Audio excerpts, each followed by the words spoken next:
알렉스 헤일리가 쓴 뿌리라는 소설이 있습니다. 이 소설은 저자의 조상이 아프리카 잠비아의 한적한 마을에서 미국의 노예가 되기까지를 그린 실화 소설입니다. 미니 시리즈로 방영된 이 작품은 미국은 물론 우리나라에서도 많은 관심을 끌었습니다. 평화로운 마을에 살던 쿤타 킨테라는 젊은이가 노예 상인에게 잡혀서 미국으로 팔려갑니다.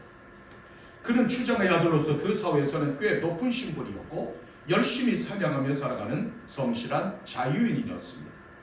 그러나 졸지에 노예가 된 이 젊은이는 자유 없는 노예 생활을 견딜 수 없었습니다.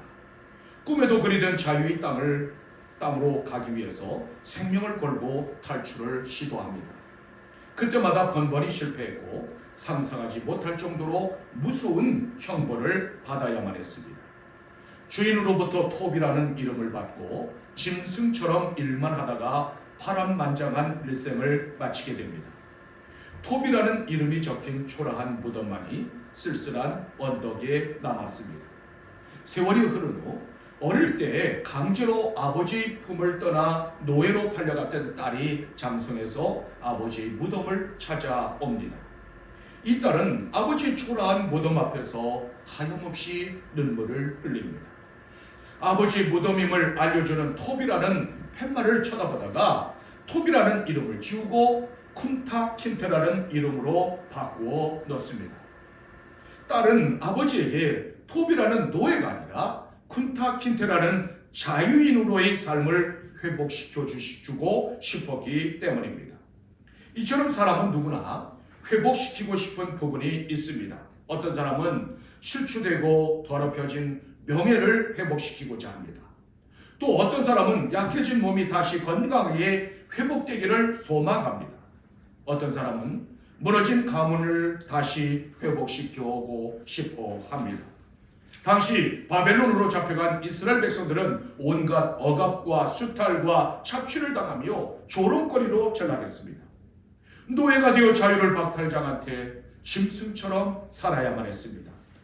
그들은 바벨론 강가에 앉아 시온을 기억하며 하염없이 울며 하나님의 회복하심을 구했습니다. 마침내 그들에게 구원의 아름다운 소식이 선포되었습니다. 주 여호와의 영이 내게 내리셨으니 이는 여호와께서 내게 기름을 부으사 가난한 자에게 아름다운 소식을 전하게 하려 하심이라. 그렇다면 여호와의 영으로 기름을 부으신 목적은 무엇이었을까요? 세상을 다스리는 권세를 주시기 위해서였을까요? 아니면 능력을 행할 수 있도록 하기 위함이었을까요? 메시아에게 임하신 여호와의 영은 성령 하나님이십니다. 그 성령은 지혜와 총명의 영이요 모략과 재능의 영이었습니다. 고대 이스라엘에서는 제사장과 선지자와 왕에게 기름을 부었습니다. 따라서 그리스도에게 기름을 부으셨다는 말씀은 왕과 제사장과 선지자로서의 사명을 위임하셨다는 사실을 보여주고 있습니다. 요한복음 18장 37절에서 주님은 친히 말씀하셨습니다. 내 말과 같이 내가 왕이다. 내가 이를 위하여 세상에 왔나니 곧 진리에 대하여 증언하려 함이로다. 주님은 만왕의 왕으로 오셨고 우리는 그분의 통치 아래 있는 하나님의 백성들입니다. 그리스도의 왕국은 그분을 믿는 사람들의 삶 속에 존재합니다. 그뿐만 아니라 자신의 몸으로 완전한 제사를 드리는 대제사장으로 오셨습니다. 구약시대 제사장들은 단지 짐승의 피로 부분적인 속죄밖에 할 수 없었습니다. 하지만 그리스도께서는 흠없고 거룩하신 자신의 피로 제사 드림으로 단번에 영원한 속죄를 이루셨습니다.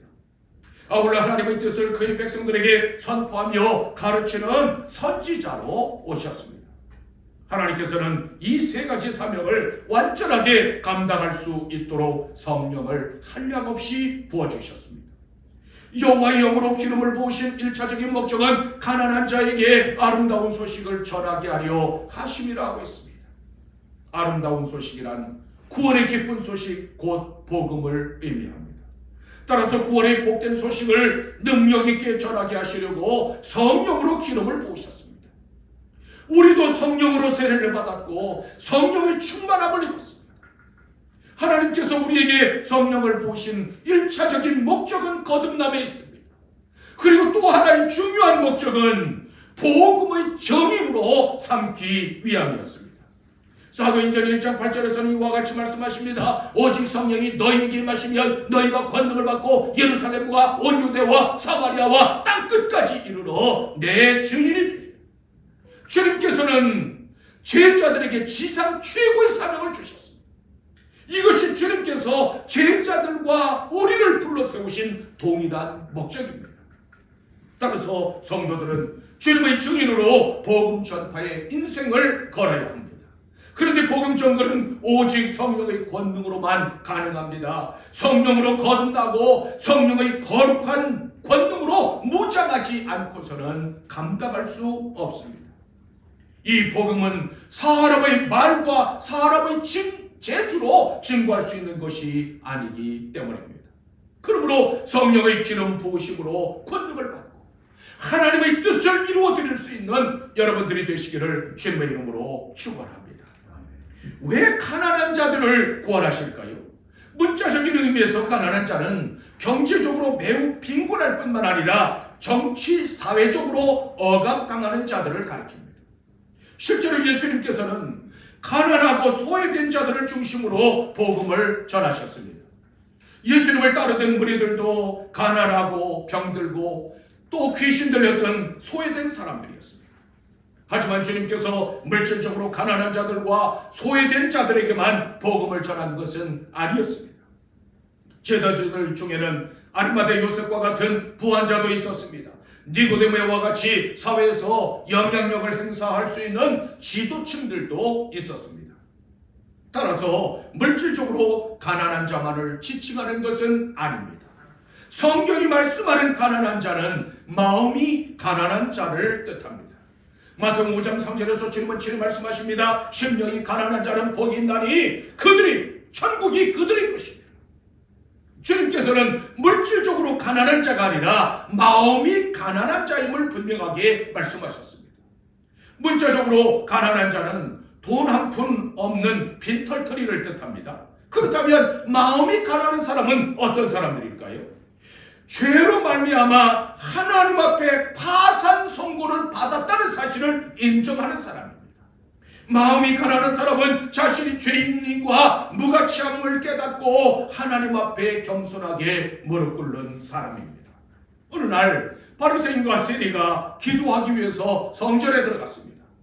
바리새인은 성전 깊숙한 앞자리까지 들어가서 두 손을 번쩍 들고 하늘을 향해 머리를 들고 기도하기 시작합니다. 하나님이여, 나는 다른 사람들과 구별된 사람입니다. 도색하는 사람, 가늠하는 사람, 불의한 사람들과 전혀 다른 사람입니다. 세리와도 같이 아니함을 감사합니다. 저는 일주일에 2번씩이나 금식도 합니다. 자신의 의로움을 마음껏 자랑하는 이 바리새인은 결코 마음이 가난한 사람이 아니었습니다. 한편 세리는 성전 앞자리까지 가지도 못했습니다. 뒤에서 멀리 서서 하늘을 우러보지도 못한 채 고개를 푹 수그리고 가슴을 치면서 기도하기 시작합니다. 하나님이여, 하나님이여, 불쌍히 여기소서. 나는 죄인이로소이다. 하나님 앞에 내어놓을 것도 아무것도 없고 하나님 앞에 자랑할 것도 아무것도 없습니다. 주님께서는 세리의 가난한 마음을 받으시고 의롭다고 하셨습니다. 바리새인처럼 마음이 부하고 교만한 자에게는 구원이 필요 없습니다. 따라서 마음이 가난한 자들을 구원하시려고 하나님께서 사람의 몸을 입으시고 이 땅으로 오셨습니다. 그 메시아가 오시면 어떻게 되어질까요? 먼저 고침과 자유의 역사가 일어납니다. 본문 1절에서는 1절 하반절에서는 이렇게 말씀하고 있습니다. 나를 보내사 마음이 상한 자를 고치며 포로된 자에게 자유를, 갇힌 자에게 노임을 선포하게 하려 함이라. 메시아가 오시면 마음이 상한 자를 고쳐주신다고 했습니다. 이 마음이 상했다는 말씀은 죄와 사망의 권세로 말미암아 겪는 마음의 고통을 묘사하고 있습니다. 이 죄의 문제는 누구도 해결해 줄 수 없습니다. 로마서 7장 23절로부터 24절에서는 이렇게 말씀합니다. 내 지체 속에서 한 다른 법이 내 마음의 법과 싸워 내 지체 속에 있는 죄의 법으로 나를 사로잡는 것을 보는도다. 오라, 나는 곤고한 사람이로다. 이 사망의 몸에서 누가 나를 건져내리. 바울사도는 자기 안에서 두 자아가 싸우는 것을 보았습니다. 하나는 하나님을 사랑하고 하나님의 법을 행하기를 원하는 자아였습니다. 또 다른 하나는 선을 행하는 대신 하나님의 말씀을 어기고 악을 행하는 자아였습니다. 옛사람의 본성이 새 사람의 본성을 이길 때 그 마음은 얼마나 괴롭고 슬펐을까요? 이것이 바로 심령의 고통입니다. 우리는 다 곤고한 사람이지만 주님께서 상한 마음을 고쳐주시려고 오셨습니다. 이 고친다는 말은 끊어지거나 찢어지거나 상한 것을 싸매고 묶는다는 뜻입니다. 따라서 주님께서는 누구도 고칠 수 없는 마음이 찢어진 자들을 싸매주시고 묶어주시고 고쳐주시려고 오셨습니다. 주님께서는 아들을 잃어버리고 마음이 찢어져 울고 있는 나인성 과부의 그 상한 마음을 싸매주셨습니다. 외동딸을 잃은 회당장 야일의 상하고 찢은 마음을 고쳐주셨습니다. 이처럼 주님께서는 죄로 말미암아 찢어지고 갈라진 것들을 싸매시고 고쳐주시려고 오셨습니다. 아울러 포로된 자에게 자유를 주시려고 또 갇힌 자에게 노임을 선포한다고 했습니다. 이 말씀은 죄와 사망의 권세에 얽매여 있는 자들의 결박을 풀어주시고 진정한 자유를 베풀어 주신다는 말씀입니다. 포로는 죄에 사로잡혀 종노릇하는 것을 뜻합니다. 죄의 종이 되면 죄가 이끄는 대로 끌려다니며 살 수밖에 없습니다. 종노릇은 많은 수고와 고통을 수반합니다. 아담의 범죄 이래 모든 인생은 죄의 포로가 되어 종노릇하며 살아갑니다. 죄의 종으로 실컷 부려먹다가 그 마지막에 사망을 선물로 줍니다. 그런데 주님께서는 죄와 사망이 왕노릇하는 우리에게 찾아오셔서 자유를 주시려고 이 땅으로 임하셨습니다. 갇힌 자는 포로된 자와 거의 같은 의미로 사용되어졌습니다. 그런데 포로보다 갇혀있는 자는 더 절망적인 상황입니다. 따라서 갇힌 자는 죄의 종노릇함으로 말미암아 사망의 어두움과 사망의 권세에 갇힌 자를 의미합니다. 주님께서는 죄와 사망의 권세에 갇혀있는 우리를 구원하시려고 친히 사람의 몸을 입으시고 이 땅에 임하셨습니다. 누구든지 예수 그리스도를 믿으면 죄와 사망의 종노릇에서 자유하게 됩니다. 예수님 당시의 유대인들은 메시아를 간절하게 기다렸습니다. 그들은 경제적인 굶주림을 해결해주고 로마라고 하는 거대한 제국으로부터 이스라엘을 독립시켜줄 메시아를 기다렸습니다. 우리 주님께서 오셔서 병든 자를 고치고 귀신 들린 자들을 쫓아내주시고 오천명을 먹이시고 이적을 행하시자 기다렸던 메시아가 완도라고 환영했습니다. 그러나 주님께서 나는 죄와 사망으로부터 너희를 구원하려고 십자가에 달리겠노라고 말씀하시자 그만 등을 돌리고 배쳐가고 말았습니다. 우리는 주님께서 이 땅에 오신 목적을 분명히 알아야만 합니다. 요한복음 8장 36절에서는 이렇게 말씀하고 있습니다. 그러므로 아들이 너희를 자유롭게 하면 너희가 참으로 자유하리라. 주님께서는 사단의 결박과 어둠의 권세에 짓눌려 살아가고 있는 자들에게 자유를 주시려고 오셨습니다. 그러므로 우리 주님을 영접함으로 고침과 자유의 역사를 경험하고 살아가는 여러분들이 되시기를 주님의 이름으로 축원합니다. 또한 회복과 심판의 역사가 일어납니다. 본문 2절에서는 이렇게 말씀합니다. 여호와의 은혜의 해와 우리 하나님의 보복의 날을 선포하여 모든 슬픈 자를 위로하십니다. 주님의 오심은 기다리던 자에게는 은혜의 날이 되지만 믿지 않는 자들에게는 보복의 날, 심판의 날이 됩니다. 여호와의 은혜의 해는 희년을 가리키는 간접적인 표현입니다. 신년은 7년마다 돌아오는 안식년이 7번 지난 후 50년째 되는 해를 가리킵니다. 신년은 이스라엘 백성들에게 자유와 해방을 가져다주는 매우 기쁜 해였습니다. 신년이 되면 빚을 탕감해주고 노예를 해방시키고 어쩔 수 없이 기업을 팔았던 자들에게 다시 기업을 돌려주었습니다. 예전에는 다양한 이유로 노예가 되었습니다. 가난한 사람들이 자식을 파는 일도 있었고, 또 전쟁에서 포로가 되면 노예가 되었습니다. 자기의 노예를 다른 사람에게 팔아넘기는 그런 경우들도 있었습니다. 어떤 경우든지 신년이 돌아오면 모두 자유인이 될 수 있습니다. 그러나 죄 사함을 받지 않고서는 진정한 은혜와 자유를 누릴 수 없습니다. 따라서 은혜의 해를 선포하셨다는 이 말씀은 얽어매고 있는 모든 죄의 짐을 벗겨주셨다는 뜻입니다.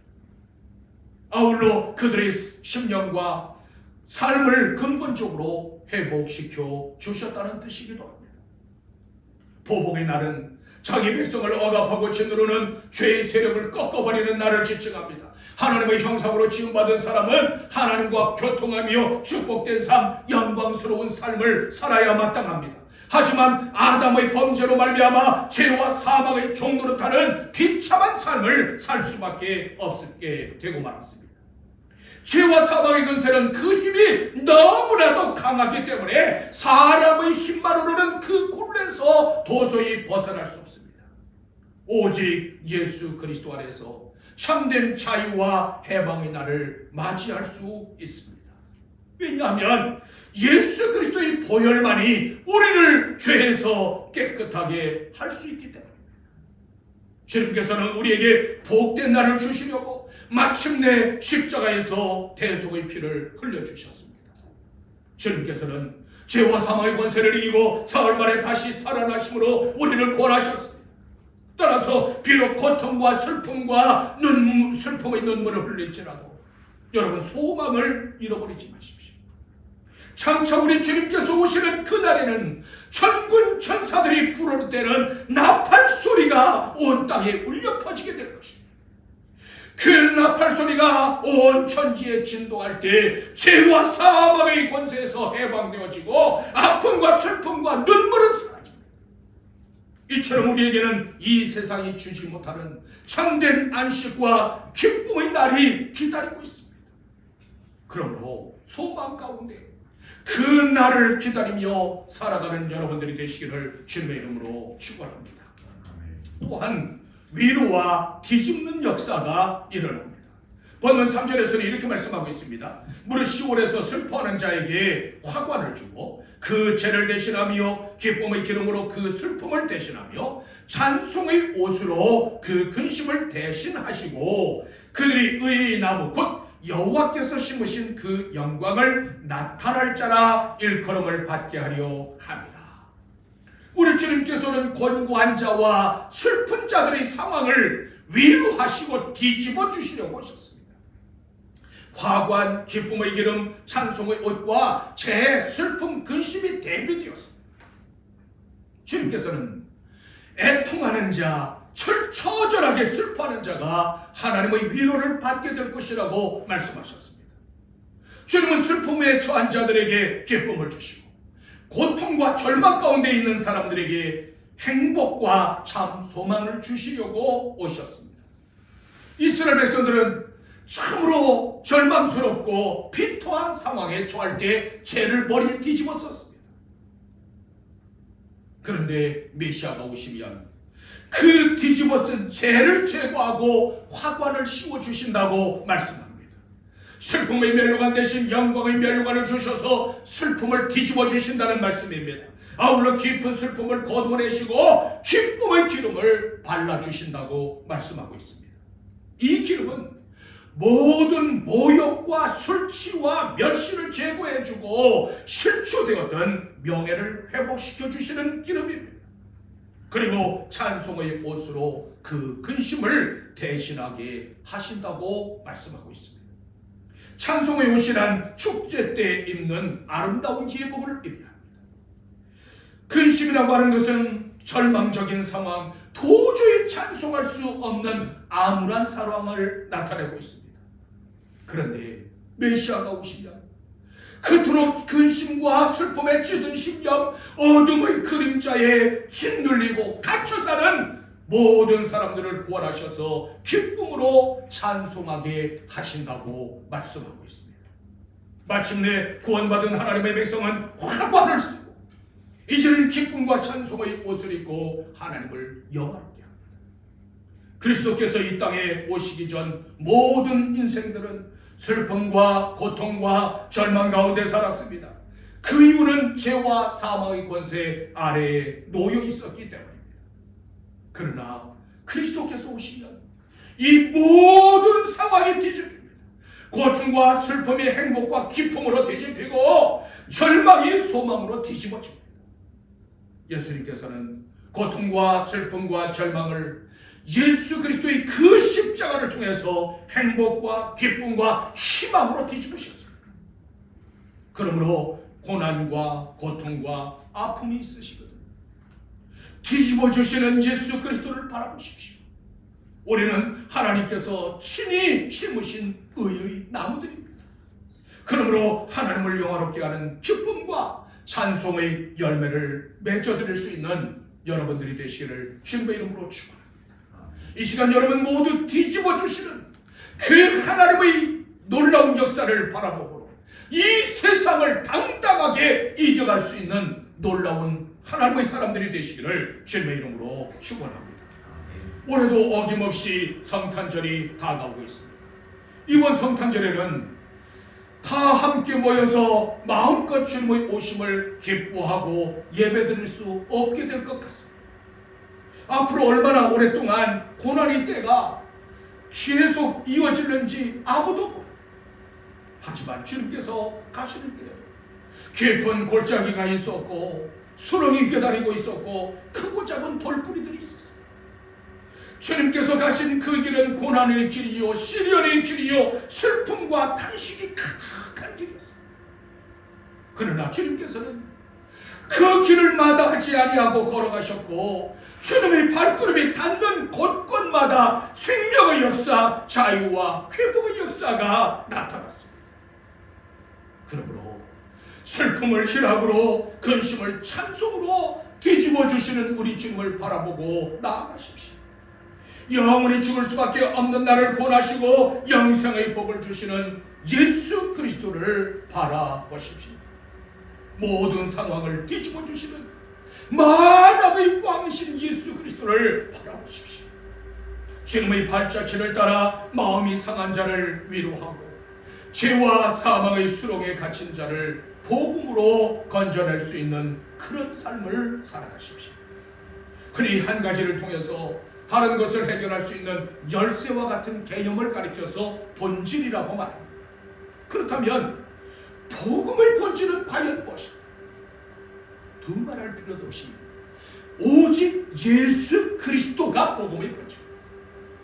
복음의 본질은 우리가 하나님을 먼저 사랑하는 것이 아니라 하나님께서 우리를 사랑하셔서 사람의 모습으로 찾아오신 낮아짐의 사건. 가장 존귀하신 분께서 가장 낮고 천한 종의 모습으로 찾아오신 사건. 하나님의 사랑은 낮아지심과 십자가의 죽음을 통해서 완성되었습니다. 이제는 우리가 낮아지고 또 죄와 탐욕을 십자가에 못 박아야만 합니다. 이것이 성육신의 신비요 또한 은총입니다. 여러분들에게도 주님의 아름다운 소식 쟁쟁하게 들려지는 귀한 은혜가 임하기를 주님의 이름으로 축원합니다. 우리 이 시간에 같이 조용히 기도했습니다. 나에게 찾아오셔서 구원의 복된 소식을 증거해 주신 그 놀라운 예수 그리스도를 바라보십시오. 슬픔을 기쁨으로, 죄를 이제는 찬송의 옷으로 바꾸어 주시기 위해서 오신 주님을 바라보십시오. 나를 사랑하셔서 대신 십자가에 달리시는 그 예수 그리스도를 바라보십시오. 나의 모든 아픔과 슬픔을 뒤집어 주시는 주님을 바라보십시오. 그리고 그 주님을 믿고 영접하십시오. 주님, 내가 주를 영접합니다. 주님, 나와 함께 동행하소서. 나에게 임하시옵소서. 우리 조용히 주님 앞에 기도합니다.